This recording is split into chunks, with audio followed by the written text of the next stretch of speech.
New tonight, authorities booked a 61-year-old woman for allegedly stealing more than $500,000 from Metro Community College.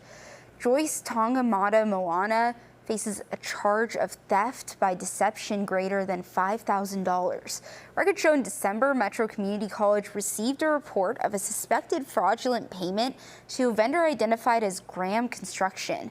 Days before, the college paid the vendor more than $500,000 with the belief that money was going to the legitimate construction account for services to the college.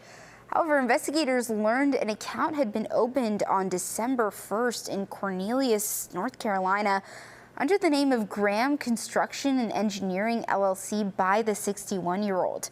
The real Graham Construction says neither the LLC nor that woman are a part of their business.